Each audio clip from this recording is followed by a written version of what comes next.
I think being awake during an operation is very traumatizing. But being that this is my first one, I'm going to stick to that because I was very happy, very excited, and very scared. And I suddenly started feeling this sharp pain in my chest. And I told the doctor, I think I'm having a heart attack. And he says, "Oh, no, no, that's normal, when you go through an operation."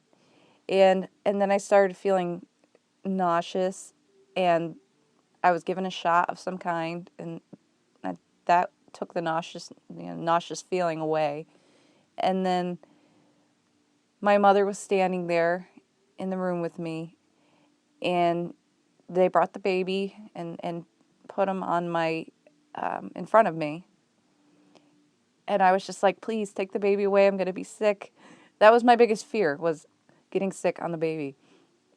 So they took the baby away, and in recovery I got to hold him, really for the first time, really hold him. And it was just absolutely scary. I mean, people say, "Oh, having a baby was a wonderful day of my life." It really was.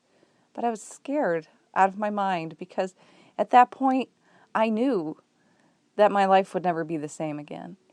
And I had a lot of responsibility that I was holding in my arms, and I didn't want to mess it up. So we stayed in the hospital for 2 days, and on that second day, after the pediatrician, looked at Jonathan and told me this news, that at first I was like, he doesn't know what he's talking about. And everybody said, my parents, everybody were saying the same thing. No, no, he doesn't know what he's talking about.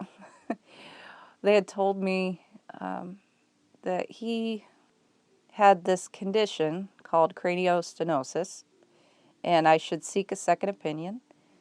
But what this was his skull in the front on his forehead was fused shut. And after research, I found out that most babies are born with soft spots. And these are open to allow the brain to grow and the head, to get more rounded.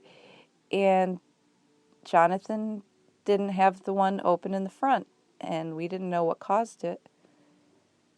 But we would have to see a pediatric neurosurgeon.